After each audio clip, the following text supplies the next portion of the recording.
Salut! Aujourd'hui j'ai envie de vous parler de l'open source.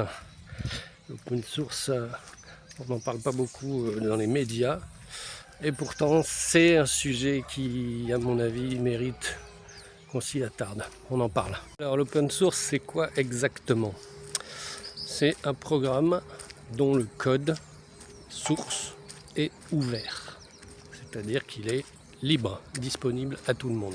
Open source, c'est littéralement ce que ça veut dire. Le code source est ouvert.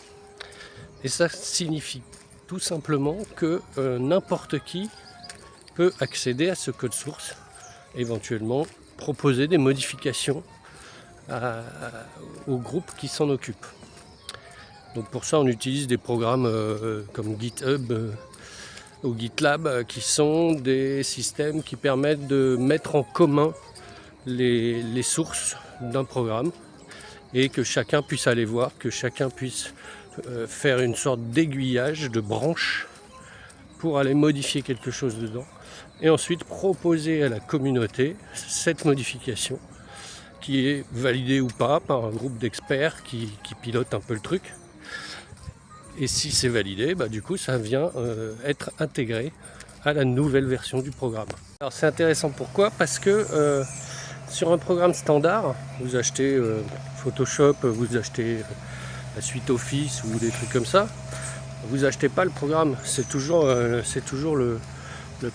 l'éditeur de l'application, en l'occurrence Microsoft si on parle de Word, c'est toujours l'éditeur de l'application qui est propriétaire du code. Vous avez juste acheté une licence d'utilisation, le droit d'utiliser l'application, soit pour une durée indéterminée quand c'est une licence à vie, soit pour quelques mois ou quelques années en fonction du type de licence que vous avez acheté. Et du coup, voilà, vous êtes obligé de payer et vous n'êtes pas propriétaire du code.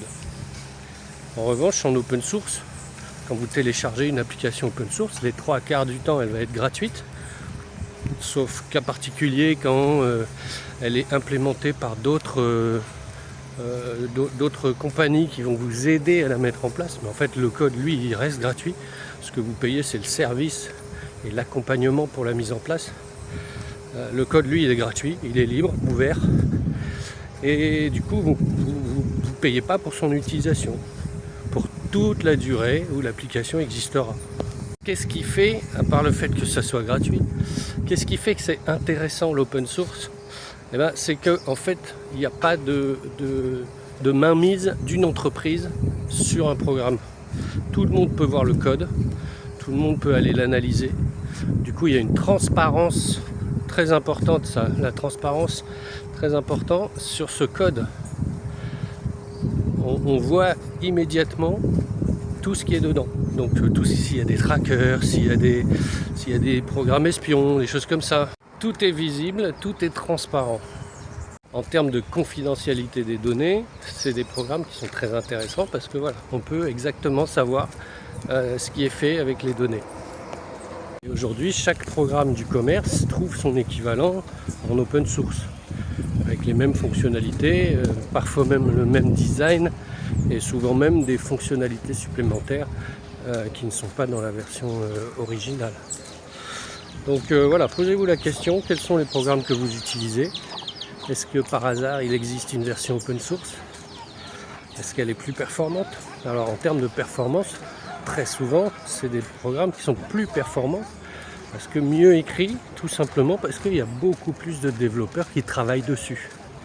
Et forcément, quand on a une compagnie comme Adobe, Microsoft, qui va mettre des centaines, peut-être des milliers de développeurs à travailler sur un programme, même cette force de frappe-là ne peut pas rivaliser avec un programme similaire en open source, comme LibreOffice par exemple, si on parle de Microsoft Office, où là on va avoir des centaines de milliers de développeurs qui vont travailler sur ce même code et travailler ensemble. Voilà la force de l'open source. Donc interrogez-vous sur vos programmes, interrogez-vous sur vos besoins. Vous avez peut-être la possibilité d'économiser beaucoup d'argent en licence d'utilisation d'applications propriétaires et gagner aussi en fiabilité, en performance et souvent en portabilité, puisque très souvent les applications open source sont beaucoup plus ouvertes en termes d'échange de fichiers. Donc ça aussi c'est un point important à signaler. Voilà, si vous avez des questions, vous savez où me trouver.